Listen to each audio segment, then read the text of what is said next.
Silence. And welcome to another episode of Funny Talk with Mongelli and Max with our special guest tonight, Kevin Bartini. Hey, everybody. Hey, Tom. How are you? I'm great. Thanks for having me on. Thanks for being had. And of course, once again, I'm Tom Mongelli, and this is my co-host, Doug Max. Say hi, It Doug. wasn't once again. You just said Mongelli and Max. You didn't. You introduced Kevin Bartini and then Mongelli and Max. No, Doug Max. I'm assuming our the people who view us, our show, are serial viewers, and they've seen us before. You're assuming that. See, I'm assuming that when somebody sees our show, Yeah. they've seen it. It's like, going on a roller coaster. Why do you need to do that again? One episode. You've been frightened. One episode usually enough, but not for tonight because we have a great. Okay, we do have a great guest, and Kevin Bartini has risen to a level that many people in comedy are jealous of. I'm going to let him brag a little bit about the things that he's been able to do in comedy, but the reason he's on our show is not because of what he's done. The reason is because he made a very desperate plea on Facebook. He's been out of the comedy game. He wants to practice. He needs exercise. Little did he suspect what's going to go on here, but we're going to listen to him. We're going to let him get practice, and he will feel like he's a real comedian compared to what we're going to deliver. So, Kevin Bartini, who are you? What have you done? Well, first of all, I got to tell you guys, it's very important at the top of the show to make sure both hosts are introduced and stuff. When you bring on a guest who's not done your show before, especially a guest of my caliber, they're going to attract a whole new audience for you. I mean, I don't want to brag, but guys, I'm going to bring you sevens of new listeners for this. I mean, easily. So we're going to triple our audience because one of them is a little person. So that's good. In the most minimal way. So in respect for those handful of people, it's good that you set yourselves up. What have I done? I'm a comedian and a writer, and I've done kind of a variety of different things over my 20-year career that have allowed me to somehow survive some theater, some TV work, this and that. I don't know. It's weird because of this whole 15 months or so, 14, 15 months have gone by. It feels like 2 years, it feels like a decade. Absolutely. A lot of the shit I used to do isn't really relevant anymore. So I don't know, I'm a comedian. I'm just out of practice. I spent this whole year pretty much, I don't know if you were like me, but did you, I started the pandemic feeling like I was going to use this as found time. Yeah, right. Like I think we all have that one prison fantasy, the non-sexual prison fantasy, lock me away for 6 months. Wait a minute. Go back. The non-sexual. Okay, never mind. Yeah. The one non-sexual prison fantasy, lock me in a cell for a year, give me my books, and just, let me get caught up. Let me take a break from life and get caught up and, finally read Shakespeare and do some sit-ups, that kind of thing. And, so I embraced this pandemic like that for like the first month or so, and I thrived, and I can see how your torso is. You must have been holding the unabridged Shakespeare while you were doing the sit-ups. Yeah, right. That'll pump you up. Tom's been doing that, but be careful. I've been doing shakes, mostly vanilla. So that lasted about 1 month. That lasted about 1 month of bettering myself. I didn't realize that. It's been about 1 month of bettering myself, and then a solid year where I was basically Brian Wilson, and then it's called an interregnum. It's okay. It's a Interrectum? interregnum. Don't be dirty, Tom. Interregnum. I learned that from Isaac Asimov in the Foundation series. Okay. Yeah. What does interregnum actually mean? I really don't know, Kevin, but that's what we're going to refer to it as. It's a So anyway, period. so It's a I don't know, break. It's a transitional period. It's a Okay. transitional period. Well, So that's you come out of it. It's Yeah, not like, it's not like, and we all knew there was going to be an end. I was worried it was going to be the end of all American life. But it was strange, and it's weird to now come back to it. And I'm coming back to stand up a little later than a lot of other people, just because of the vaccinations and stuff like that, So yeah, I don't know. I didn't do a lot of. I think I probably maybe did 3 or 4 things online this past year for other people, stand up wise, and well, we're glad you're desperate to get back to comedy.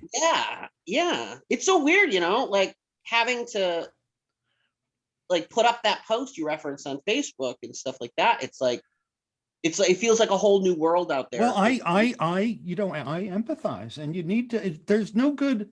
The only person that having comedy inside of you is good for is me. If you've heard my comedy, you'd know it's good for me. But anyway, Kevin, two things. One, Sure. If I'm not mistaken, you got to do warm up for The Daily Show. Is this With true? The Daily Show with Jon Stewart. Thank you, friends. which is awesome. How does he smell? Oh my God, like vanilla, wildflowers, and elderberry. Exactly. I knew it. Except for the elderberry, but I knew it. Thank you. That's the one thing I didn't. And something, I saw a clip of him recently with the 9/11 defense responders, and Jesus. You were talking about Shakespeare. Stewart's always been one of my favorite. Second to you. Favorite. Sure. But I've always admired the fools, the ones who could speak truth to power. And Stewart was able to do that, and could get away with it it could tell the truth. It was one of the odd places that the only place you could find the real truth, and you trusted it, was through satire. I agree. It's sad that the only way you could get the truth is through, 100%. I absolutely agree. He carried the torch that George Carlin carried before him, and Mort Saul before George Carlin, and going back to Mark Twain, and and then names I don't know that are older than Mark Twain. But yeah, the Aeschylus. I think you're thinking of Aeschylus. He was a. Oh, anyway. Yeah, but I think there was somebody between Aeschylus and Twain. I can't remember. It was Buster Keaton, but he never talked. Yeah, the guy between Aeschylus and Twain. Remember, he lived like 1,000 years, but he really held the fort down. So yeah, political comedy is great when done right, and is important and holds place. So I respect it. I want to put a disclaimer as we talk about The Daily Show and Jon Stewart and all that in glowing, fawning terms that I 100% agree with. Disclaimer right off the bat: I worked for The Daily Show for 2 seasons as a warm-up comic. I was never on the camera. Thank you. But I wasn't. I was never a writer. I was the warm-up comic. And I feel like telling people that right off the bat. So when we're talking about what a genius show and brilliant, I'm not over here patting myself on the back, because I literally. I'm patting you on the back, because I would kill for that. I would kill you for that job. Are you planning on going back to it, by the way? Oh, 1,000,000%. But on that staff, and for importance, I outranked the guy, the janitor, and that's it. Nobody was below me, So I can talk about it freely, because I got in. I think I got hired there. What was it? It was 10 years ago, because I just saw the Facebook memory in April. So the show was already at its zenith, at its apex when I came on. So they've accomplished everything, blah, blah, blah. So as I say it, I just want people to know I'm not patting myself on the back. I got very lucky. Kevin, I was going to say, you have to be funny. You have to be like, in the right I'm place not at the saying right I didn't time. earn Yeah. it. I'm not saying I didn't work hard for it. I'm not saying Yeah. the way I got the job, I think was genius. Everything that went into it and everything I did there, I'm very proud of. But I am, if you read the Daily Show's oral history, my name does not come up. I'm a very small player, so I always felt my success on that show came from really this feeling of being a fan of the show, which I was from Yeah. Kilborn days. I never missed an episode, and until a couple of years ago. I was like a fan pulled off out of the crowd and just given this one job and get to shake hands with Jon and be in that world, but as a fan. So That's all great. that, yeah, it was a wonderful, wonderful experience. Seems like a really cool guy. I was not close to him. I didn't have a lot of access. We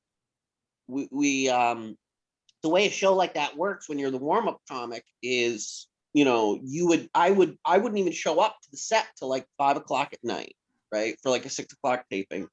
I would hang out in the green room or wherever for about an hour.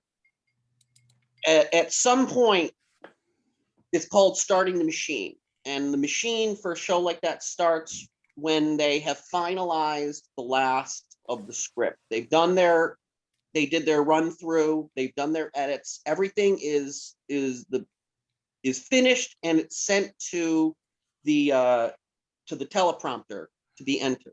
So that's called, and that's starting the machine, right?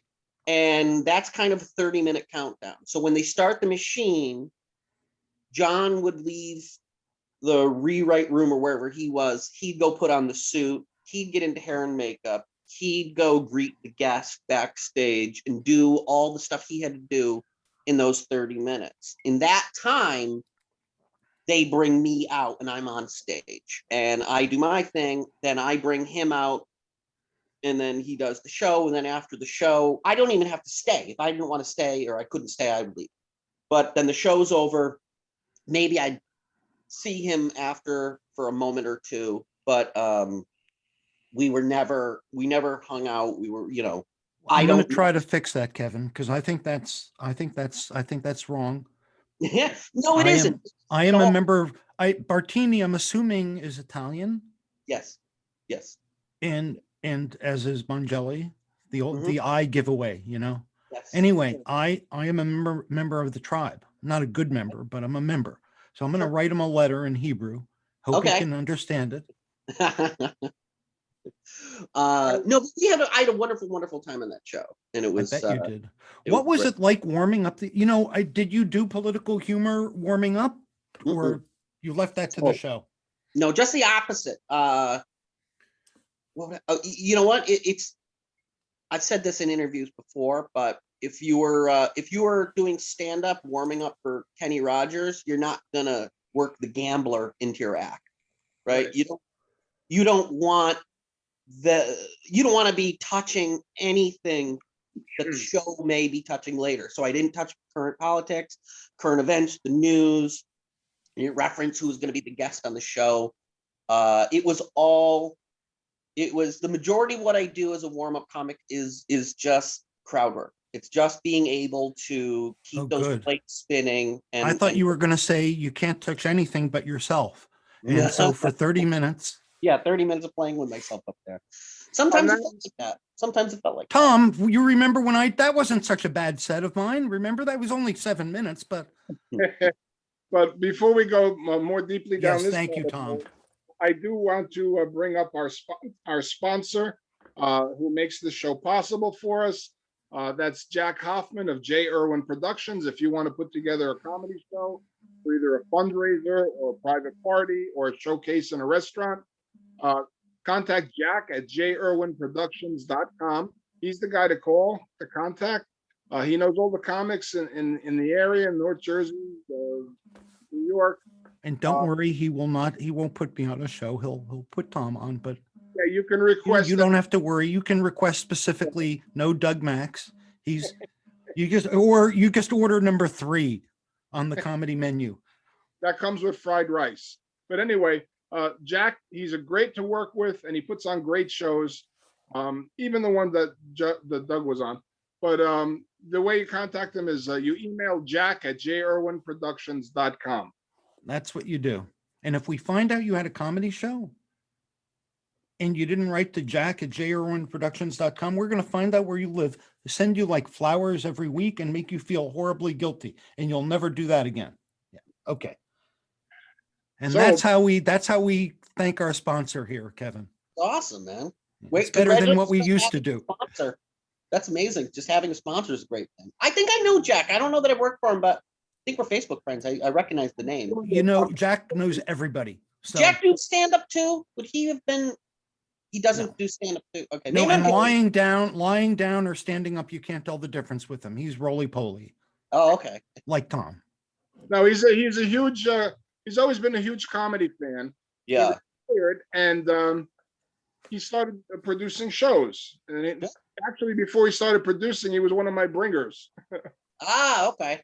Good for him. Good. The more people producing out there, the better. I mean, a lot of now that Plus I'm or in it, minus. I gotta no, say. it's a plus. It's a plus, man. I tell you what, I like I said, I've been doing stand up now 20 years. The number of people in my Rolodex that used to book shows or clubs or stuff that are dead, or it's crazy. You know, I guess it's the age I came in. Like all the people from the comedy boom of the 80s now had done it and now are dying off. So like seriously, the number of clubs, if I look back at my old calendar from like 10 years ago, the venues, the clubs that are gone, the bookers that are dead, the venues, all this kind of stuff. So I bet you I could name about a half dozen people from a decade ago that would have been Jack Hoffman's, right? That would have been one-nighters, that would have been the great thing about stand-up or for stand-up in New York is being able to do one-nighters or gigs and make a little money and then go home and sleep in your own bed, you know? Those guys are gone. So the more of them that start coming in and finding restaurants that'll have a place or getting in touch with firehouses and that kind of thing and creating work, God bless them. The more the better. And I know some are scumbags and some are going to get $5,000 for the night and pay all the acts a grand total and that kind of thing and blah, blah, blah. Yeah. The ones who want to go do the footwork and get us the work, good for them. I agree. I agree. And my comment was only kind of referencing that it seems like in New Jersey, every restaurant is doing a comedy show. And, you know, and so there are maybe 50 people running shows. Sure. And there are a lot of little niches that go on. And so you have the, I don't want to say more because I'm happy to be on anybody's show. That's the same at every level in show business. Whatever level you're going to get to, there's niches of people. They're going to have their friends and their circles. And that's the name of the goddamn game, man. Yeah, I don't have a circle. I have a point. Okay. Now Not even a line. Yeah, you're a circle, Tom. You're a circle, Tom. But most of those that I prefer, I'm not crazy about performing in nightclubs per se. It's the shows like the Rotary clubs and the American Legion halls and all of that.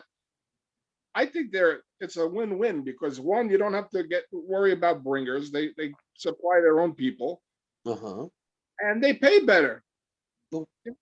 Yeah, they're great, and they're great practice. And some of those places, I mean, I've done tons of VFWs and firehouse. You know, we just call them firehouse gigs. You know, that kind of thing. And yeah, those people are coming out. It's a different audience that you get in a nightclub because they all know each other, right? They're more homogeneous as a group. They're drunk together. They're comfortable That's together. because they sleep together. That's right. And when you do crowd work and when you start shitting on one of them, they go crazy. And you get that feeling sometimes, not only if you do well, do they laugh, but you just stuck that person with something that they're going to have hanging around their neck for the rest of their lives. I did that, but I did it by mistake at the end of the show rather than at the beginning. Remember my famous chapstick line, Tom? I don't know why I didn't do that at the beginning. I picked on this. There was this guy I forget where it was. but he was like 6'8", and I thought, I'm 5'6" when I'm humid, when Yeah. it's humid, and I'm thinking, before the show there are 150 people, whatever there, and I'm like, who do I not want to piss off? And my eyes went right to this guy. He's standing in line waiting for his plate, to get his food. And I'm thinking, I do not want to piss this guy off. And then he went in his pocket, pulled out chapstick, and did that. So He started putting it on like a woman with lipstick. Right. Yeah. Well, it's very hard to find a masculine way to put chapstick on, Right. What I like to do is smear it on a tough guy's knuckles and then insult him and let him punch me in the mouth. That's the only manly way you can wear chapstick. Wait, So that was you? What's that? That was you? Yeah, that was me. That was me. I had a bit. I forget. I was driving and I thought, if I get pulled over by a cop, what can I do to show him that I'm, I once went scuba diving with my diving buddy for a week was a cop, and he told me stories. So I was very empathetic to what they have to go through. So my plan was, if I ever get pulled over by a cop for speeding or something like this, Yeah. that at some point while I'm handing him my documents, I will put on chapstick, and Okay. he'll feel sorry for me, Mhm. like, oh my God, poor Sure. guy doesn't know. You don't put on chapstick in front of another guy. Doug, No. you don't need to put chapstick on for somebody to feel sorry for you. I just like I Doug, do it. It's delivery, Tom. It's Doug, in delivery. what I like in your story and your idea there is just the embedded white privilege that you think a cop pulls you over, you can reach into your pocket and not get shot, just pulling out chapstick. It's just chapstick. Too late. Actually, It's tough to tell. It's tough to say it's just chapstick. It's funny, but it's funny but true. Throat, It's funny but true. A comic I know, a black comic. I forget, this was years ago, and we weren't even heavy into the black kids getting shot for no reason, period, yet. And he was like, no, we've his always been joke heavy was, into that period. It's just we've not been heavy into paying attention to it. That's maybe. Well, that's true. Yeah. That's a good point. Anyway, his joke was, I'm keeping my hands at 10 and 2, 10 and 2. I'm not going 10 and 2. Yeah. Do you remember Patrice O'Neill had a bit about his paranoia being the size that he wasn't, being a black man, that he was always going out of his way to make sure he was in places with security cameras, or if he bought a soda, he was paranoid that he would buy a soda and litter it or something, and it would end up at the scene of a rape, and they would have hit, in his all the shit. So he was always getting a receipt with timestamps on everything. And But as funny as it is, it's also kind of true. One of my oldest friends is black, living in Chicago. He one of my blackest friends is old. Isn't that weird? it is. He will only shop in the same stores. He says, if I go in a new store, they follow me around. They can I help you? But they're following me around. I know what's going on. And so he shops in stores where they're familiar with him. He pays. He's a regular person. Mhm. And it's like he's in a prison. Yeah. He feels like he's in a prison. He walks on the road and he worries about getting shot. I do not worry about that. And I didn't think twice about reaching for my chapstick, Right.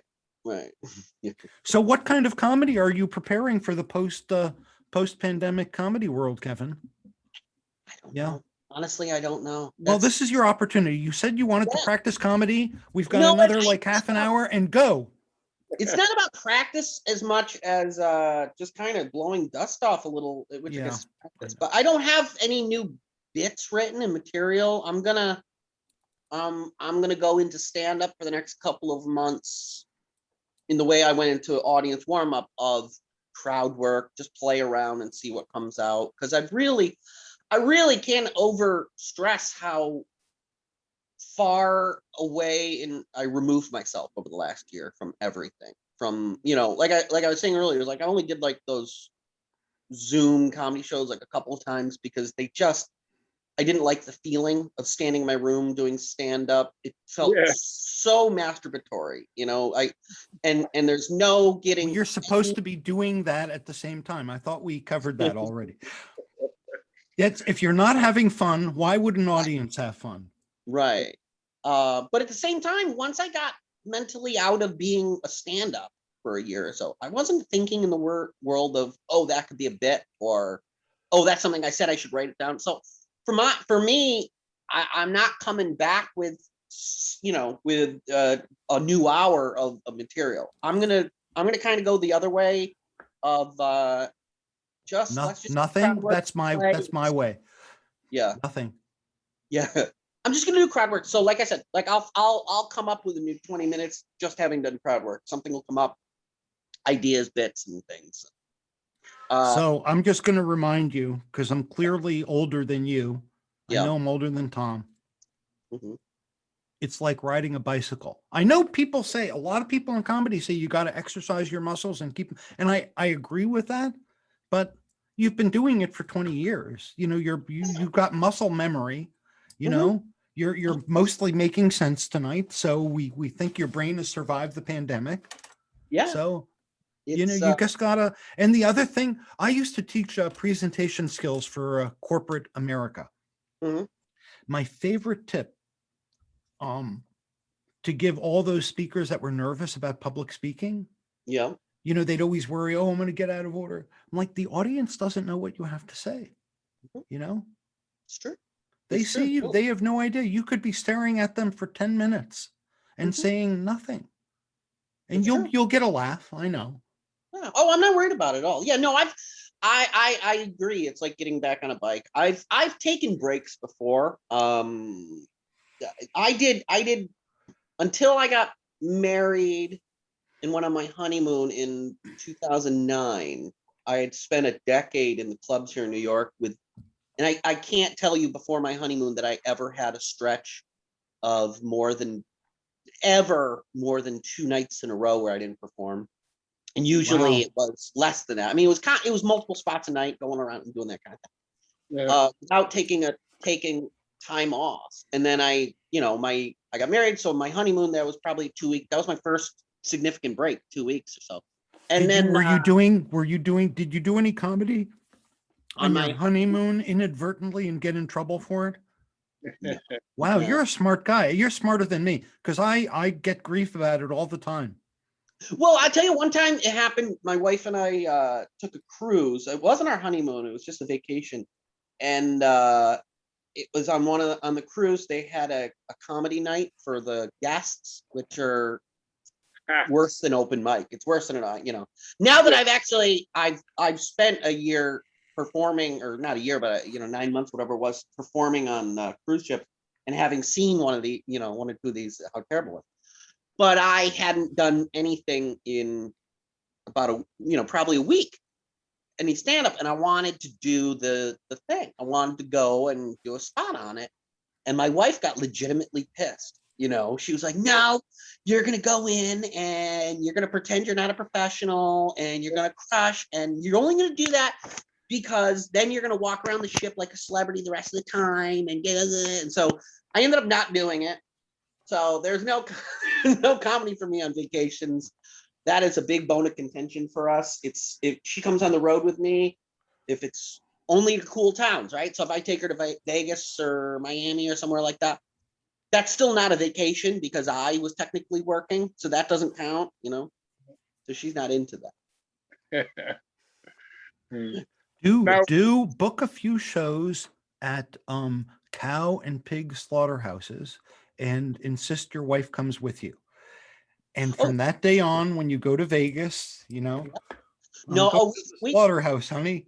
oh, dude, believe me, my wife and I, she was with me. I mean, I met my wife in 2001, and I was a baby comic. I was definitely still 8 years until you got married.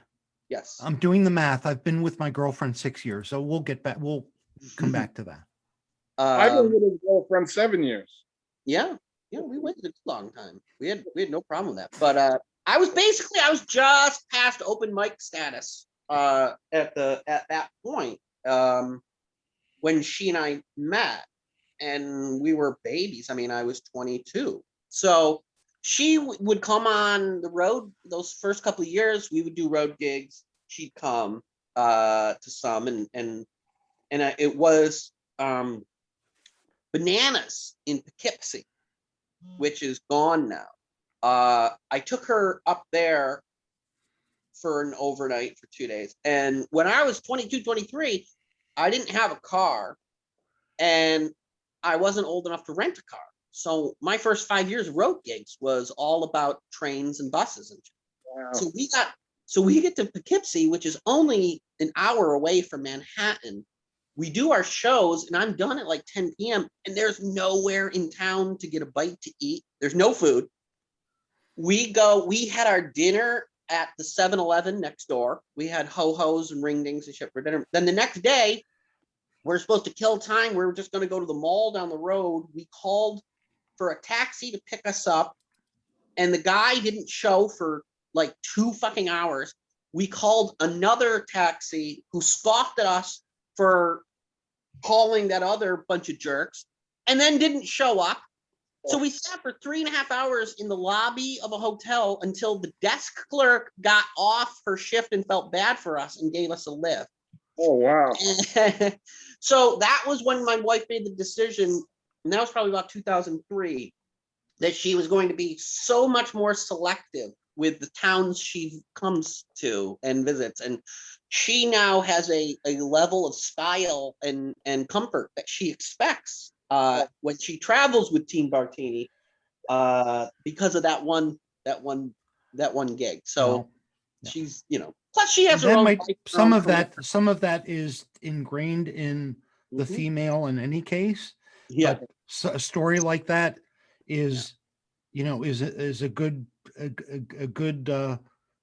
excuse for, Mhm. to cover for the rest of the life. Yeah. It's a great name if you're a magician. What What's is? that? If you were a magician, Bartini would be a great name. The Great Bartini. Sure, the Great Bartini. Absolutely. Yeah. I get when I kept on thinking, don't say martini, because one of my favorite drinks that I learned from my Italian, my ex was Italian, was the Martini and Rossi Bianco vermouth.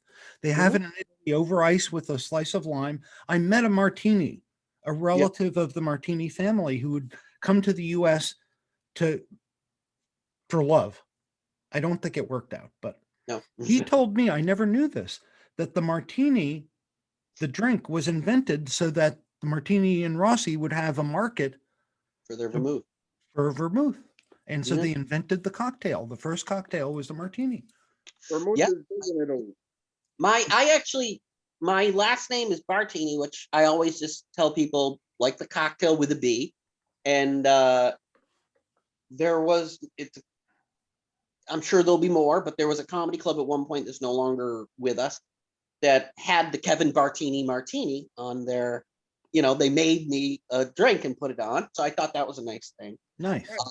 But my last name was Americanized, just like in The Godfather, at Ellis Island. So we went back to Italy a couple of years ago, and my family name in Italy is Bartoli, but it got Americanized to Bartini. Isn't that the olive oil company?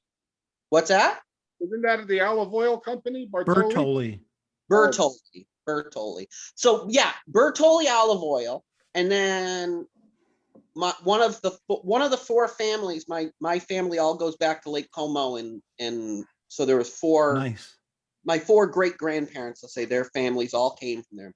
So we have Bartoli, which is like the olive oil, and then we also have Ranzoni, which is like the pasta company, Ranzoni, and the others, I don't think there's anything to it, but yeah, it was kind of cool going back to Lake Como and seeing that area. It's absolutely gorgeous. Well, I've been there. It is beautiful. When I hear your name, the first thing I think of is the character in The Godfather, Barzini. Of course, yes. And and I live on the Upper West Side, and there's a little market on 91st and Broadway called Barzini's as well, and that's pretty close. Did they give you a discount because of your last name? No, Have I you wish. asked? No, I haven't. I haven't. Oh, there's also a string of gay bars called Bartini.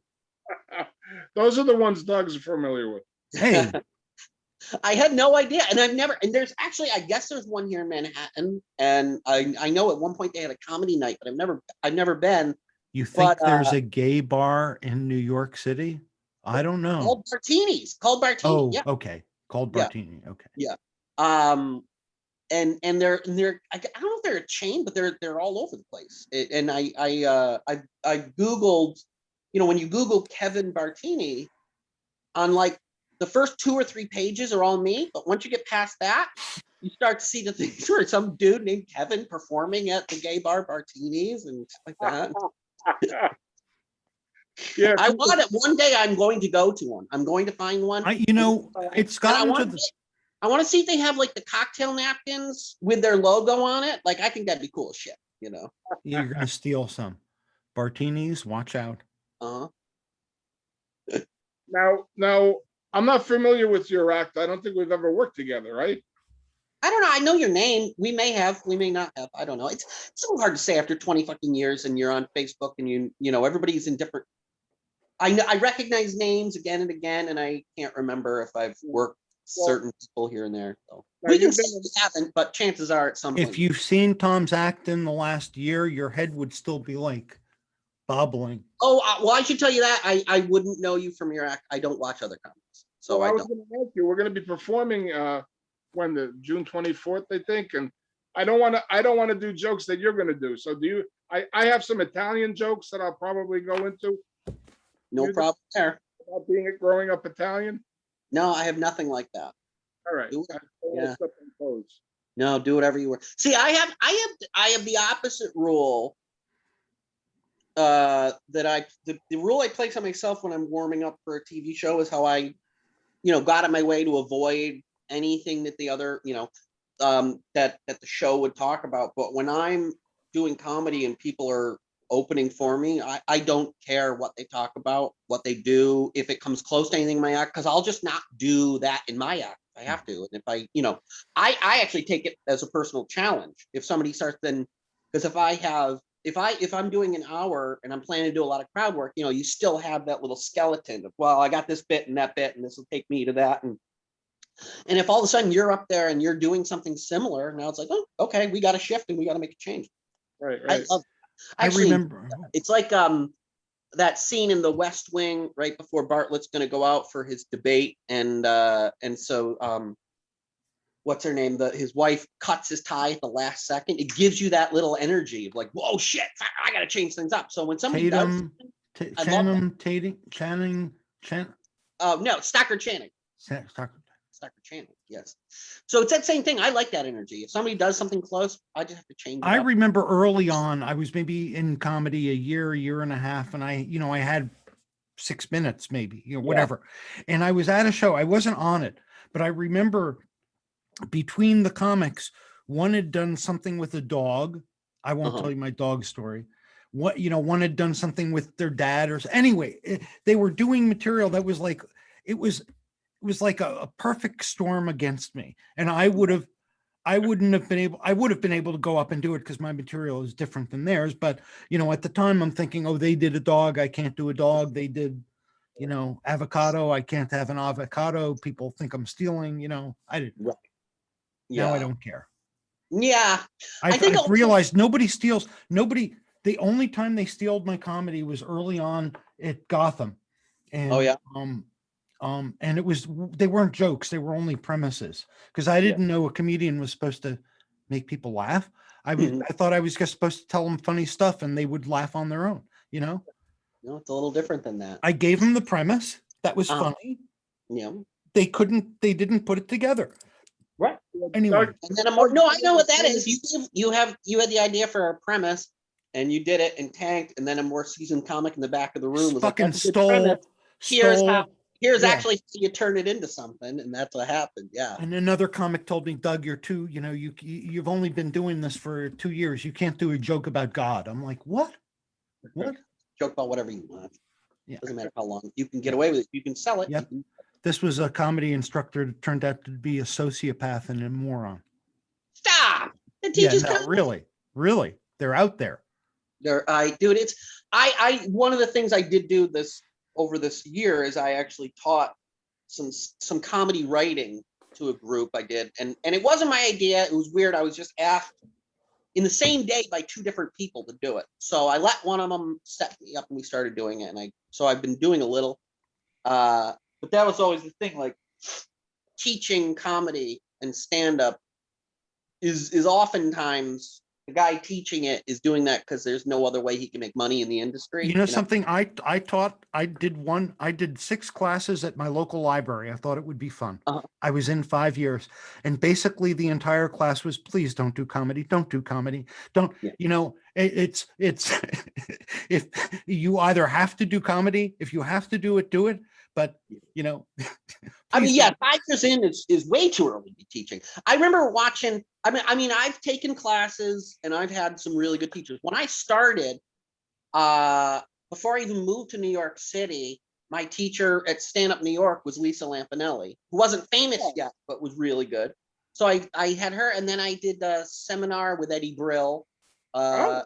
So if you can find teachers that actually know what they're doing, you're in good hands. But I remember one day, the Learning Annex and how they always have, they have those little magazines of their classes. They still have them on the street. It used to be right next to the Onion, right? You get the Onion and then but they still have those bins.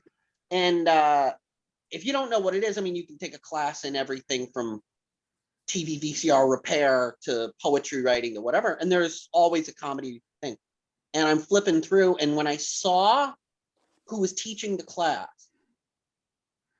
I was so disgusted that I will never take a class of anything from that organization, because I'm like, if you hired that literal still open micer hack and are passing him off as someone who has any say in how to write, well, I'm like, you guys have He got to passed himself off. And something, Tom and I could go through a list of 10 comics in 5 seconds of Yeah.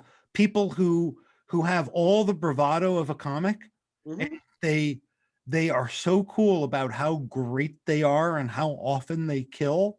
But we've not heard an audience laugh, maybe a pity laugh. You mentioned Eddie Brill. He's been on our show already. He's a good great guy. guy. Yeah, he's a friend of mine. He's a good guy. Yeah. The thing is, you can tell so much about a comic without ever watching them on stage. Like I said, I don't watch other comedians, and we can get into that later, but I don't watch the show much. I don't want to open myself up to parallel thinking, really. Just off stage, there are ways you can tell a comic has their chops or don't. And one of the big ones is Tom's hiding from the camera. But one of the big ones is that bravado, that bullshit sense of they walk in the room like they're Dave Chappelle, right? Like they've earned any sense of bravado. And it's all covering, it's all masking for insecurity. They should be scared shitless if they know what's good for them. Yeah, guys who always, because I especially before I got into audience warm up, how I built that skill was just hosting in New York City clubs. I used to be the house MC at New York Comedy for a long time, and different stand up New York. I did a lot. And the guys who come up and know what they're doing, right? Real comics. You're hosting. You ask me, what do you want me to say? Clubs and colleges. I give zero shits what you say, right? The guys who give you a cue card that's already written out with everything, and it's never a credit. It's this is a good one. Has worked with. Oh, he's worked with Kevin Hart. He's worked with Dave Attell. He's worked with. Have you worked with, or did you do a bringer show at Caroline's and Kevin Hart popped by? It's that kind of shit. So you can always tell. And I've never said I've worked with Jim Gaffigan. I should start doing that. Yeah, has worked with Gaffigan. Has Gaffigan stole my jokes. I remember one night being at Stand Up New York and hanging out at the bar with Ben Bailey, Ben from Cash Cab. Yeah, of course. And we were both, I think we were like the pros on a bringer show. So they would hire maybe 2 headliners to do 15-minute spots and actually pay us, just so the people who brought all the audience are guaranteed a couple of comics who know which end of the mic to talk. So I'm hanging at the bar, and Ben and I are talking, and some young comic who I don't remember, well, whatever, comes up, and instead of just trying to just get into the conversation and talk to us like comics, makes the cardinal sin of comes in and tries to work his act into our conversation. Uh-huh.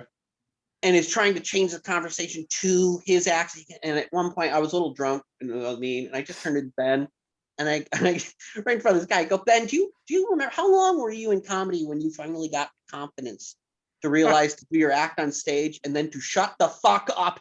And then and this dope sitting next to us didn't get it that I was shitting on.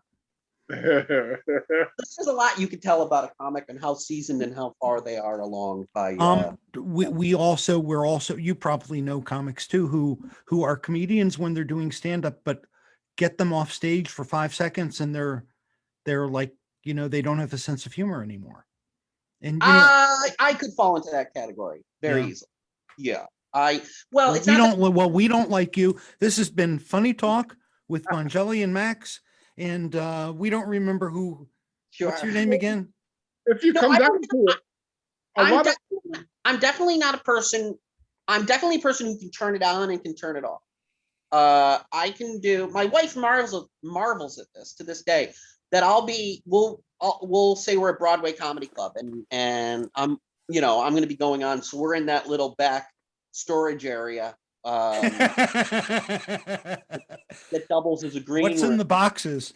Yeah, sitting amongst the boxes and the half-eaten cheesecakes. And I'll be talking to somebody else, and we could be talking about whatever. Doesn't matter, sports, politics, whatever we're talking about. Talk.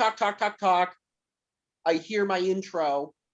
I go on stage, do my act, do whatever I do. 20 minutes later, come back off, back in that room. We pick the conversation right back up. It's a throwing a switch.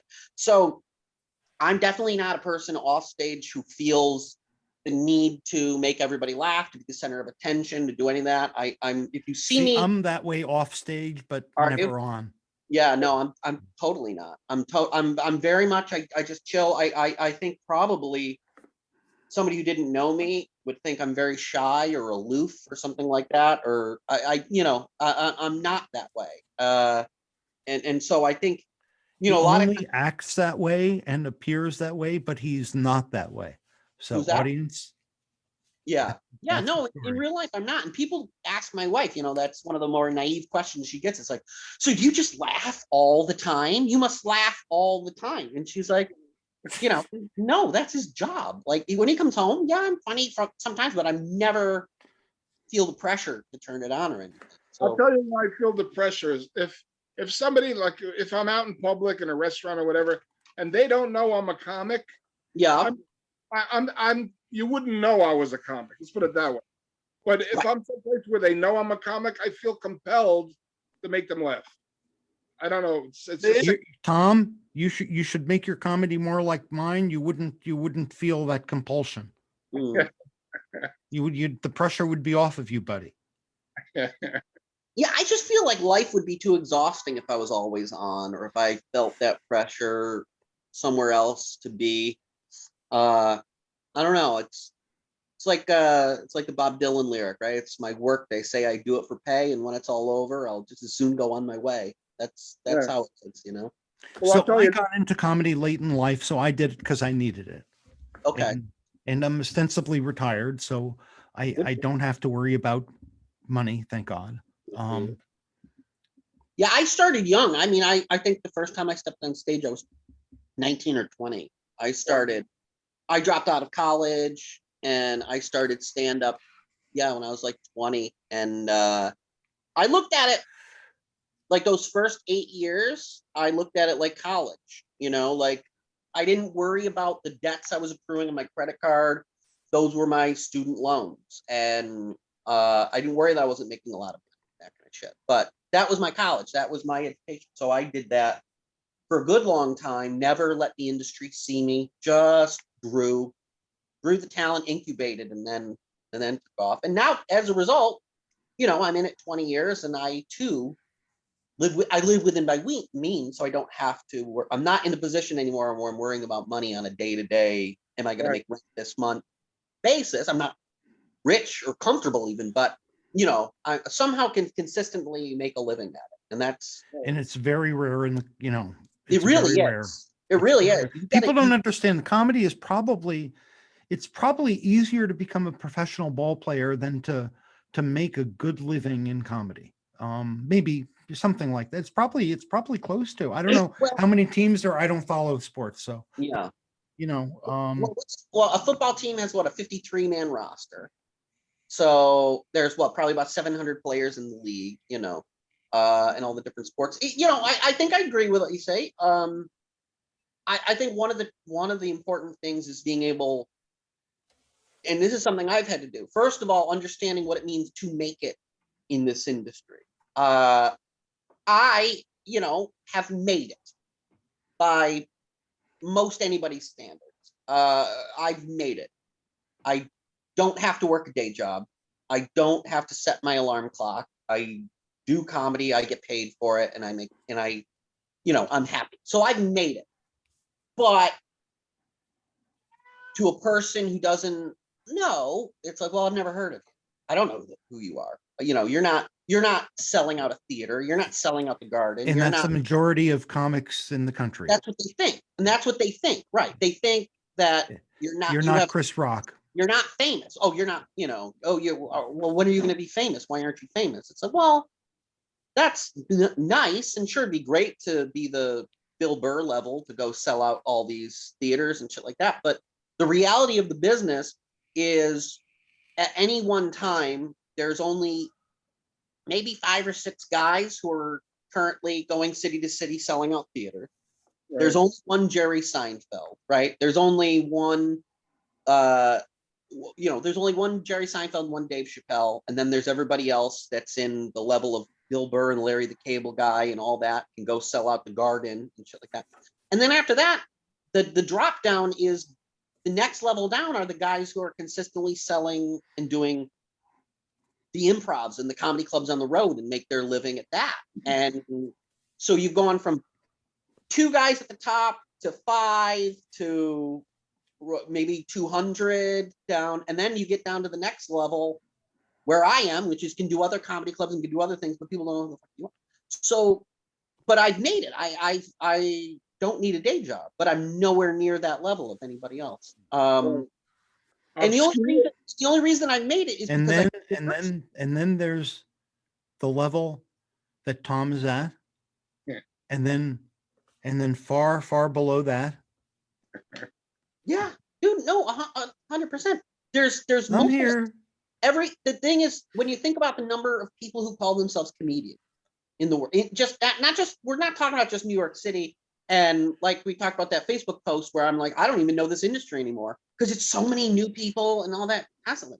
Let's say I go to, I used to do an improv in Pittsburgh, right? That's 8 hours away from New York City. I would go into that club and there would be pictures of all the comics on the wall who play there. I barely know a soul on that wall. You know, they have 200 other comics that I've never even heard of. And the next comedy club up, 200 different comics on their wall that I've never heard of. And it's like, once you realize what a big country this is and that every city has their own scene and people trying to move up to New York and just get into the clubs and all that kind of stuff. Once you start to appreciate the number of people that are in the industry and the fact that you're able to do it, that you're able to even get a booking from Jack Hoffman, right? Even just to go do a Firehouse or something for a couple $100, dude, that puts you up on a level over thousands and thousands and thousands of comics who can't even get to that point. So making it is not being famous. That's the supersized thing. Making it is being able to make a living and do what you love. And so I'm fortunate that I've gotten to that point. And but you've given me a great idea. What's that? I'm going to go on tour with my trunk filled with my photos. And Okay. I'm going to go to every comedy club I can and put my photo up. Nobody, because you're not going to reckon, but after seeing me like 1,000 times, you'll have a familiarity. You go into that club and then you'll go, I want that guy on my show because I'm going to look good compared to him. Yeah. Or you're like, is he dead? Who's this? Why have I never heard of this comic? Give me a few years.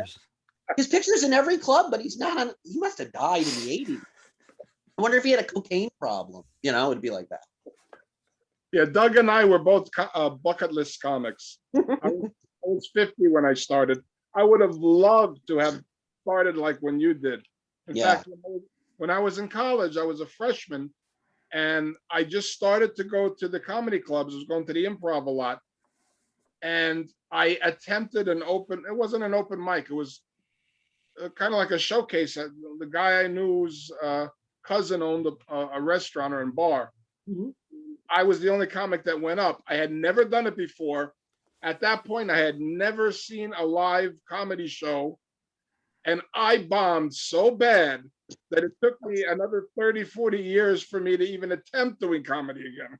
Oh, that's hilarious. That's Yeah. funny. I have another great idea. I think it's going to help my career. I got it from you guys, so thank you. I'm going to start telling people I started comedy when I was 14, and I'm going to bill myself as the world's worst comedian. I thought you were going to say the world's oldest teenager. Maybe. I started when I'm 14. I'm only 15, but I grew up next to power lines. I got a disease. Oh, I've got a disease that aged me I got that 50 Benjamin years Button. in a year. Yeah. And I'll start a GoFundMe. And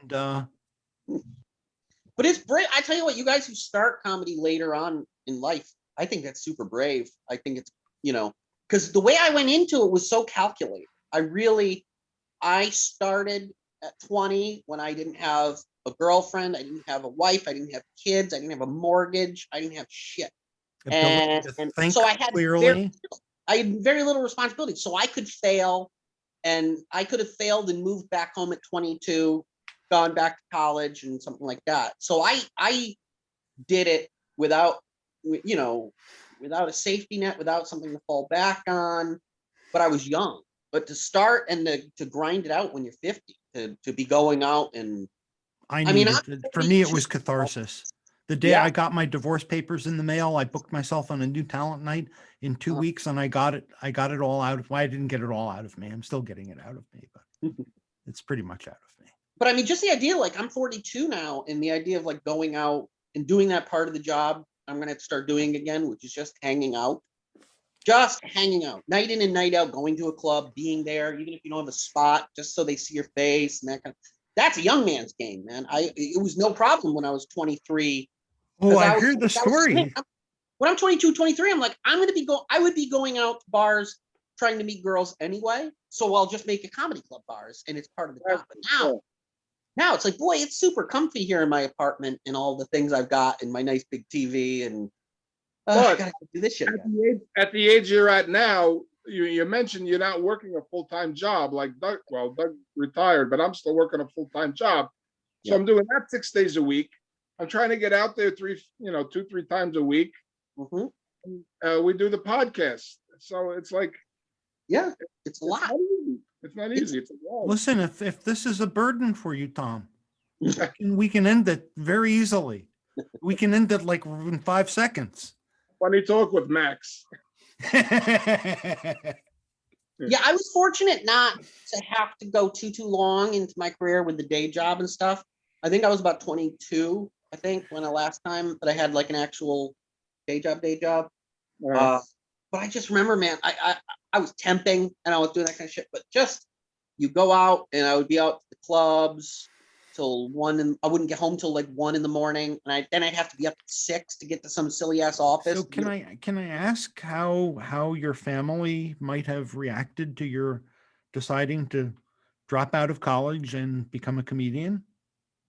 Very supportive. Very Nice. Very. Oh, well, I should. All right. So when I told my parents, you're saying you want to go out and have fun every night, and I get to save $40,000 a year. Let me think about this. Hang on. Okay, Kevin. Well, first of all, you should know about me. I was never a good student. I barely got into community college. I mean, I'm smart, but if something didn't appeal to me or bored me, I didn't pay attention to it. I was having fun. So I wasn't a good high school student.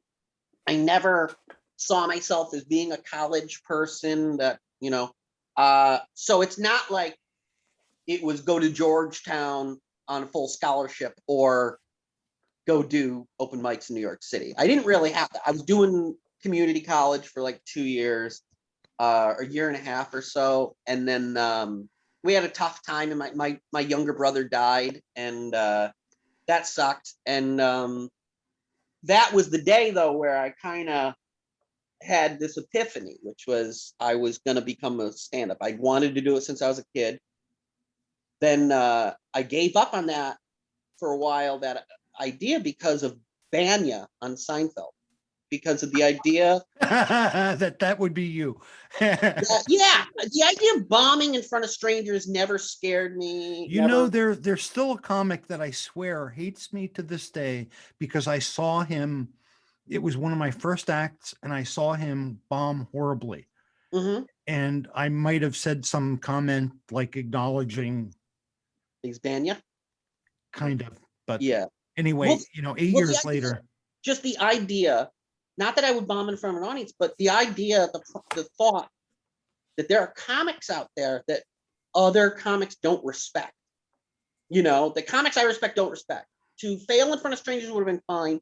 To fail in the eyes of comics I respect, that was what scared me away. Then my brother dies, and then I had that epiphany that fuck it, life's way too short. You know, it can end anytime. So do what you want to do. So it was that day that I told my parents, I'm like, the semester had just started. Oh, I'm sorry to hear it. Thanks. It's 20 plus years ago now. But I lost my brother. I was 10. He was 8. Well, So yeah, you were into it a little further with your I brother. was obviously. 19, he was 18. Yeah. And it sucks, and I carry it with me, but whatever. But I told them that day, I just said to my parents, I said, I'm not going back to college, community college, not this semester anyway. It just started. I think he died like 2 days past that day where you could still leave the school and they give you your money back. So Yeah. they refunded me under the circumstances. And I was just like, I said to my folks, I'm like, well, I'm not going back this semester because I'm not going to be able to pay attention, give it my all or anything. It's going to be a waste of time. And I said, I'm going to, I want to get into stand-up. And my parents have been nothing but supportive. That day, they were like, we understand, that's fine that you don't want to go back to school if you wanted, but if you want to get into performing arts, what we want you to do is to apprentice this coming summer at the Williamstown Theater Festival. I'm from Western Mass. Williams College is in Williamstown, which is in my county, and the Williamstown Theater Festival is just huge. It's where all the Broadway people go for their summers and things like that. So I apprenticed there, and really the only reason that I wanted to do it was one of the people, and this is only 1999. One of the people who went there every summer was Lewis Black, and he taught a stand-up class. So I was able to get in, and I apprenticed there for the summer, and I did plays, and I took Lewis's class, and made some connections and some friends. And then the next year I worked with a different theater company in the Berkshires, made more connections. And then after that, I moved to New York. So my parents were very supportive of me getting into this, doing it. And they've been nothing but proud and supportive the whole time. And it's paid off for them. I wasn't a good athlete. So my parents never, when I was a kid, had the experience of seeing me hit a home run. I never scored a touchdown. All those important things in a small town. I wasn't that kid. But by the time I was about 26 or 27, now I'm kind of the hot shit in town, right? All of a sudden people were paying tickets to see me. The papers were doing stories on me. Now so. I think it's great your parents were supportive. I had to wait for both my parents to die. Yeah, mine have been great. Nothing. My father is so funny. I think he could have done this job if he had wanted to when he was young. And he definitely got a sense of pride, not only in me, but in his own parenting. He would say again and again, if I had ever said to my parents when I was 20, I'm just going to move to New York City, they would have put me in a hospital, had my head checked, but they've been nothing but supportive. 100%. Yeah. Yeah, I think I got my sense of humor from my mom. I certainly did not get it from my father. No. Yeah, Might have gotten it because of my father, though. Yeah. No, my dad's hilarious. My dad could have could have done it. And it's funny, but the thing is funny is because now he tries to give me material, give me jokes, and give me, and I don't care Have you who. used any of them? One, What is one, it? one thing he said once, I took, because we had my sister's best friend, was very religious and got married a virgin, and her husband was a virgin. They waited and barely held hands. I mean, barely kissed or anything before, almost no physical contact. So before they got married, my father, who was teasing her and whatever, asked this girl, his thing was, well, what if you're waiting and all this, but what if he's freaky, right? What if he can't, you're married, you're committing, and what if he is, what if he needs to be dressed as Batman, is what my father said. So that's the only thing that ended up in my act, because now I talk about that, and I say to somebody, who's waiting for marriage, I'm like, now you're committed to them, whatever. What happens if you wait until you're married to have sex, and then you find out that your partner can't come unless he's dressed as Batman? And that gets a laugh, and then I tag it with, well, now for the rest of the time of your life, anytime you get an itch between your legs, you have to shine a flashlight on the ceiling. And so that's one thing that actually became a bit that my father did. But generally, I when it comes to anyone else giving me material or feeding me ideas, it's I give them two things. First of all, it's the thing Charles Schultz said, the creator of Peanuts, in a 60 Minutes interview, when they asked him that question. What, people must come up to you all the time with ideas of things that Lucy or Charlie Brown. And he says they do. And he goes, I politely stop them in their tracks and I say, please do not say it. Everything has to come from my head. If you say it, I can be able to do it. I'll think of something similar later and remember that you told me. So I tell people that. And then the other thing I do is I was hanging out again at Stand Up New York Bar with a cast member at the time of SNL. Somebody came up and tried to pitch him a sketch, and he stopped them in their tracks. And he goes, I can't legally listen to this. If you tell me, it's like you're pitching an idea to the show. And if you, and he goes, and if you tell me this idea, this premise, and the show does something even in 6 months that's close to that, you theoretically could sue the program and say, well, I pitched this to one of your cast members and now you're doing it.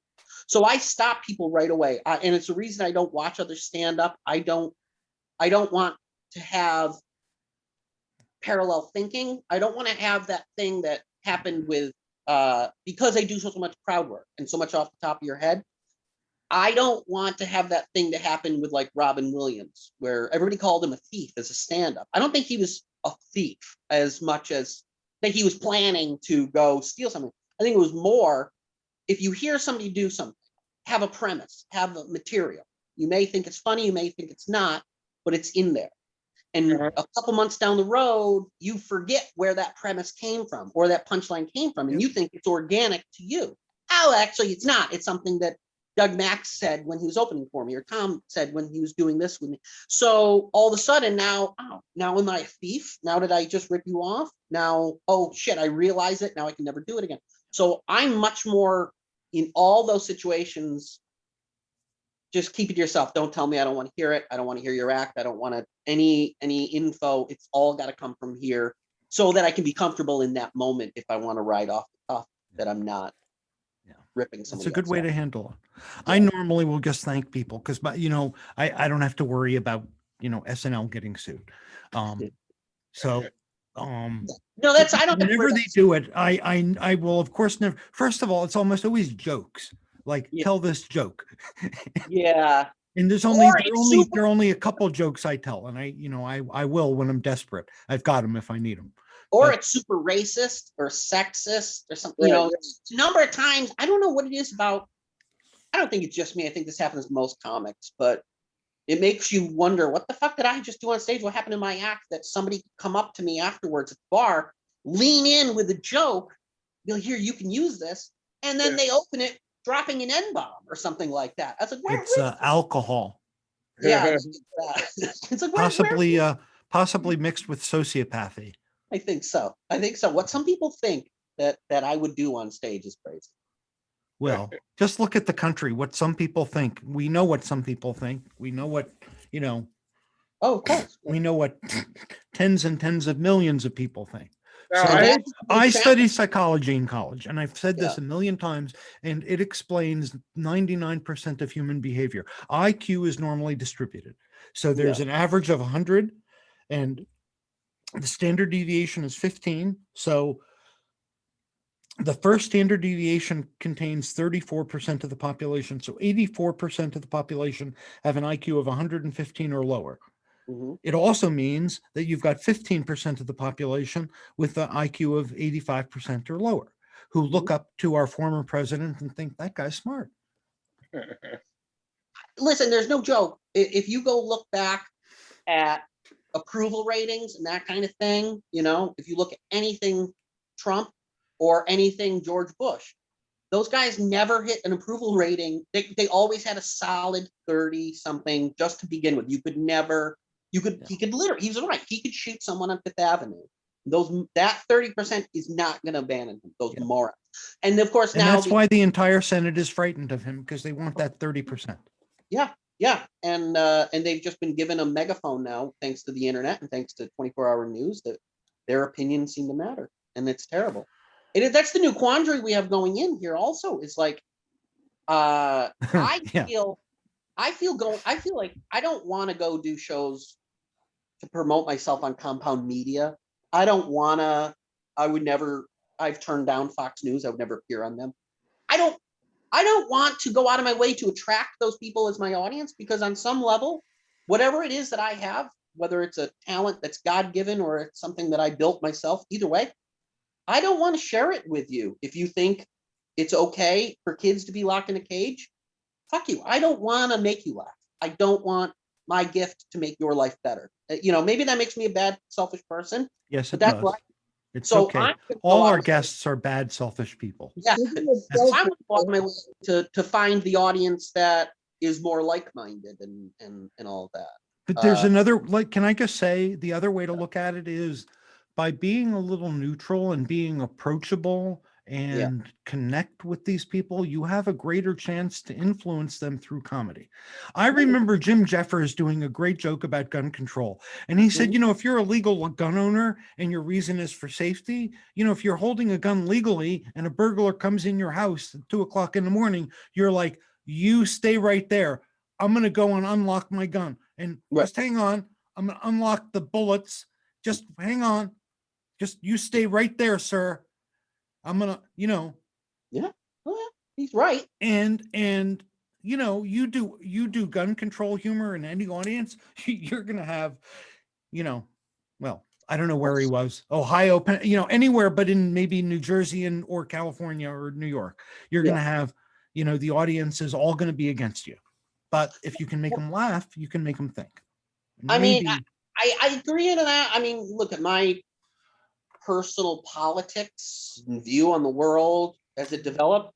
Definitely was influenced by George Carlin. Definitely was influenced by a lot of lefty comedians and anti-authoritarian comedians and things like that. So I appreciate that when it comes to political theory, feelings, even South Park has influenced. Honestly, the South Park's episode on stem cells all those years ago took a complicated issue for me and made it black and white, and that was it. So there is a place and a way to do that, and it can have its function. I personally don't think it's my job to change your opinion as a comic. I don't think it's my job. That's not the kind of comedy I do. That's not. I spent so much time. I'm a regular, or have been a regular guest on like Sirius XM Progress shows, like John Fugelsang shows and stuff like that.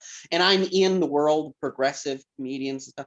And I don't know. I personally don't like the comedy that sets out with a complete agenda on the left or the right, and that's all you talk about.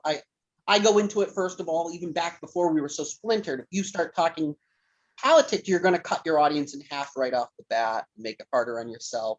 And I see so many guys, so many people now in especially in progressive circles, who call themselves comedians, and they're not. They're just doing the sound bites. They're doing the left wing talking points and thinking they're being funny. And Right, so so-called philosophers.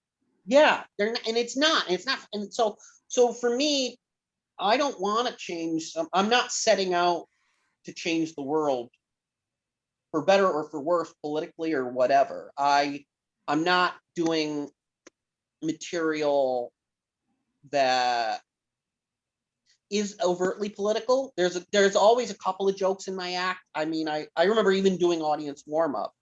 I can do this one for you guys because I can't do it really anymore. But when I was doing audience warm up, I would always, talk about getting them excited, and you would, you have to get their energy levels up, right?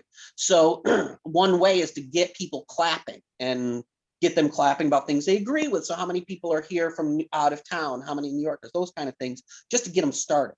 So you say how many people are from out of town or whatever, and some people would clap and some would raise their hand. And so what I would do, that would always happen. So the next thing I would say is, you guys, I'm asking these questions to get you clapping, to get you making energy and noise. So if I ask a question and it pertains to you, stomp your feet, clap your hands, hoot and holler, give me some energy. Don't just raise your right hand in the air for me to see. I go, that's fine. There's a time and a place. If you want to go be in a crowd of a couple hundred other people and just idly throw your right hand in the air, by all means, right? Because then it looks like I'm doing the Nazi salute. Go to a Trump. Or back when George Bush was president, I used to say, I wished him. The premise of what I said is basically, I wish that he would get a break. Right? I was just like, I hope this fucker gets a tumor in his brain, which sounds rough. Don't worry. I don't want him to die from it. I want him to get one of those tumors that you can cure using stem cells, which is pretty smart when you think about it. Basically, what I was saying is, I want the president to die, but no, I don't. I want the one thing that can save him to be the thing that he banned. So if you understand the irony, it's funny.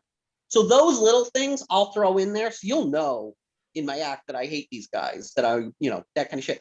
But I'm not going to do a whole bit about. I've tried it a couple times, and it alienates the audience, and the Trumpsters will be offended, and the others will be sheepish because they don't want to, get attacked.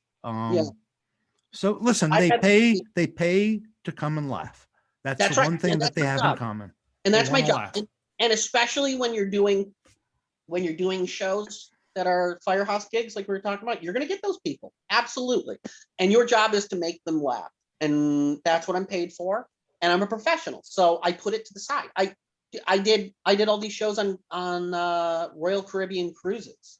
Those fucking people who go there to sit and to overeat, shitload of Trump people, right? Those jokes. So anything, if I ever said anything close, I would get reports. Did you hear Al Franken's joke about, I think it was Caribbean cruise, whatever cruise line had the problem with the toilets? Oh yeah. Something about So Amy Klobuchar was doing a joke at some Senate dinner, and she wrote a joke, and she told it to Al Franken, and he thought he'd punch it up a little bit, but he didn't. Anyway, at an affair, she meets Ted Cruz, and she says, "Ted, I'm going to do this joke. I wanted to run it by you and see what you think." And the joke was, when most people think of a bad cruise, they think of Caribbean, but in the Senate, we think of Ted. Yeah. So Ted tried to punch it up. Al Franken said, "Ted, I did a rewrite for that, if you'd like to hear." He goes, "Okay." He goes, "Most people, when they think of a shitty cruise, they think of Caribbean, but in the Senate, we think of Ted." So Ted shut Ted up. He walked away. Yeah, it's a good one. I love Al Franken. I do too.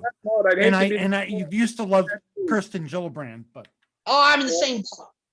She's the only Democratic senator I won't vote for. I wouldn't vote for. Well, and it was because of Al Franken, because of 100%. her starting the guilt trip on him. 100%. The woman was wearing body armor. He's a comedian. He was taking a funny photo. Mm-hmm. And, I feel bad for Al that he's such a moral man with, that can feel shame. I Yeah. wish more senators could feel that. And there's nothing to feel shame about. He did nothing wrong. That'll just get me pissed off if I start thinking about that all over again. Kevin, before we run out of time completely, I just want to make sure we have time to plug some of your projects that you're working on and shows. Okay, What do sure. you have going on? Well, I guess people can just follow me on Twitter at Kevin Bartini, or go to my website, kevinbartini.com. I guess we're taping this a week before it airs, so hopefully by then I'll have some dates actually on the calendar again and things. But so yeah, there's not a lot of calendar, not a lot of stuff right now to promote. I'm going to I'll be doing, starting next week, I'm going to start just doing some spots and popping around the city. I'll go do some feature spots here and there, and just I'll tweet about it and pop them up. A lot of them are going to be last minute, and I know we're working together June 24th on Long Island. You have the info on that. I know I'm doing another one nighter in Jersey, and I think that's West Orange we're going to be. am I doing West Orange with you, or am I doing Long Island? I'm doing Jersey. Roll 350. It's going to be me, you, and Sandy Ellers.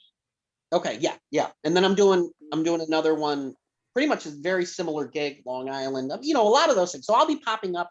But beyond that, the other projects, everything's still too much in the incubator stage to start promoting it just yet. So just follow me on Twitter and check out my webpage, and hopefully you'll find something where I'll be coming to a town near you. Who knows, in the next year or so? I don't know. This whole industry is going to open slowly and Yeah. in its own way. So I've kind of mentally, I'm still like, like for that last year, I was like, I'm not a comic anymore. This year, I'm just in this egg yolk stage, whatever the fuck that word was you used. But now Interregnum. Interregnum, right? Like the yolk, it's inside the egg. I'm more like this whole year coming up. It's almost like going back to my college comedy days of just getting out, working new material. So people are interested in seeing that. Follow me, and see as we plug away at the new hour where we can. And I'll just say, people that don't know, see a Yeah. comic working out material, and you'll appreciate how much work goes into, how Oh, much work goes into. especially if you're a young comic. That was one of the great things. Like when I compare those early years to college, the first break I got in the industry was I was taking classes before I even moved to New York City at Stand Up New York with Lisa Lampanelli. I mean, I would drive from Massachusetts or take the train down to New York City, take her class, and then take the train back. It was like a 10-hour round trip just to do class. Wow. And I moved down to New York City Thanksgiving weekend of 2000. So that's late November. And then Super Bowl Sunday of 01, I got a call from Stand Up New York that Lisa had recommended me to work the door. So I got my first break working the door. For any young comic that can get that gig, it's awesome. Doesn't pay shit. I got paid, I think, $15 a night and a cheeseburger and some stage time. But when you talk about watching comics develop their material, that was a masterclass. This is 2000, 2001, 02. I mean, night in and night out, I watched Bill Burr go on stage and craft his act. I watched Chris Rock go on stage. I watched Dave Attell. I watched Greg Giraldo and Patrice and a lot of the greats who are dead now. I watched, and you would see their process, and they all have different processes, but they all seem the same, which is you start out with an idea, and it's like a big ass chunk of clay, right? You take it on stage, and night after night, you shape the clay, and you see how they whittle it down until you get the act. And that's how I learned to do it. It's just watching guys I respect night in and night out, and to be able to see the subtle changes night in and night out. So it's one to just see a comic trying new stuff, and then a year later seeing them do it on TV or Netflix and be like, oh, I remember that. And yeah, it's kind of different. But actually seeing them do the same bit 30 times. Yeah. That's really the only way to really learn is to just watch it again and again. Yeah. Amen. So now, as we're running out of time, so we've only got a half an hour for you to run through your upcoming gigs, Tom. Oh, well, things started clicking for me like left and right. So I have, next Thursday, I'm gonna be at the Brownstone in Patterson, doing a show for the Patterson Rotary Club. That's Thursday the 10th. Wednesday the 16th. I got a couple of retirement homes and convalescent places. I'm gonna be at Complete Care Havens in Manchester, New Jersey on Wednesday the 16th. So if you are not currently old or convalescing, please get in that place quickly and you'll be able to enjoy a show. And Tom, then wait, sorry, those nursing homes, are those your own gigs? Do you book those, or who does that? they contacted me. The one that I just mentioned, she had seen me in a show a couple of months ago, loved me, and tracked me down on Facebook. And No, yeah. the only reason I ask is I thought when we were saying have we worked together, I was thinking that might have been it. Not that I've done on nursing homes, but I remember doing a benefit for Jody Weiner, who's another comedy booker and comedian, very sweet lady. In New Jersey, in Bud Lake, the Pax Amicus Theater.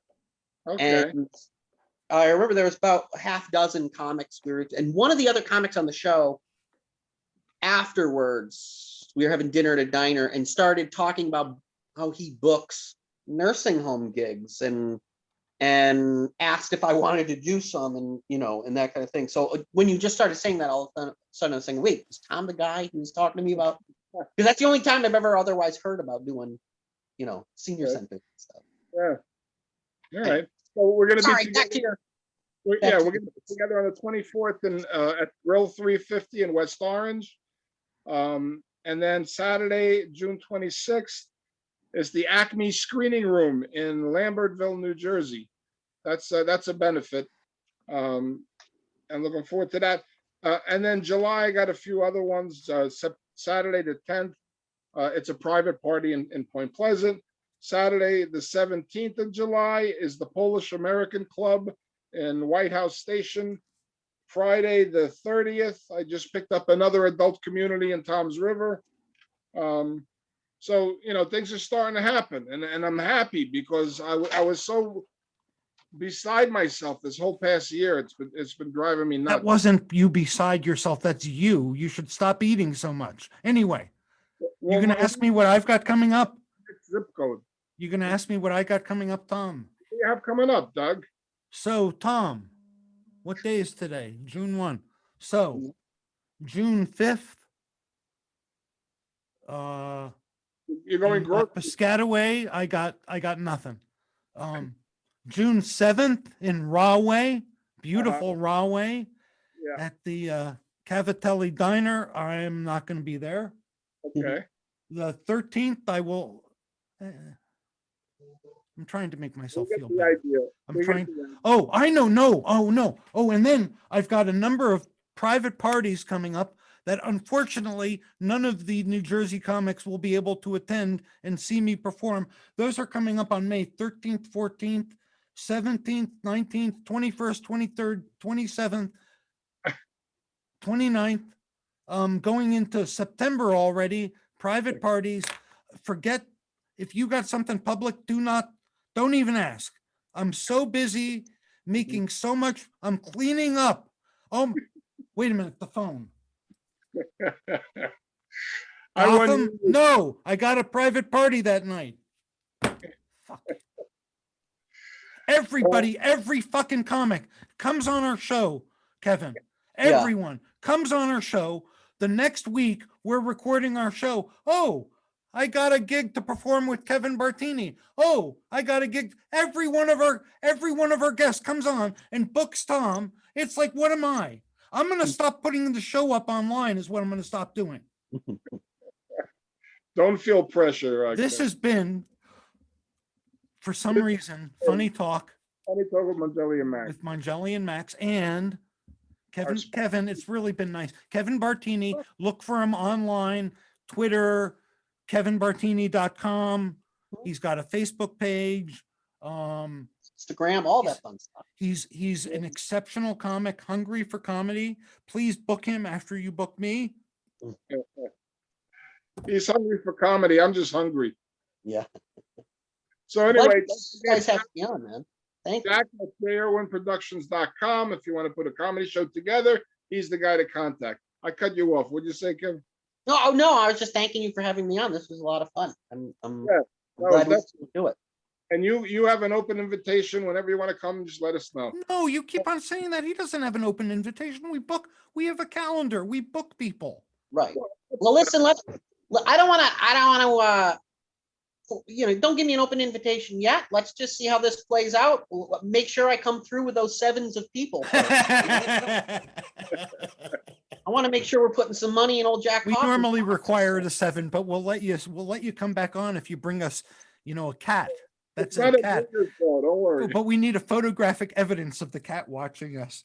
Kevin, it's really been fun talking to you. I wish you the best of luck getting back out there and getting your sea legs again, as it were. I know they'll come.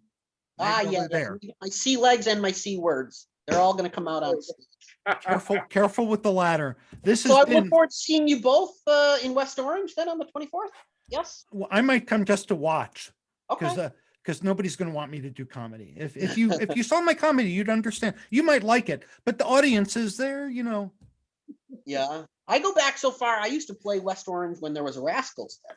I Yes. remember. I'm from Summit, so I'm from that neighborhood. I used to drive by it all the time. The club. Anyway, All right. this has been Funny Talk with Mongelli and Max and Kevin Bartini. Look for him online. Exceptional comic. Kevin, thank you again. It's My been pleasure, guys. Thanks so much. Take care of yourselves. Take care. All right.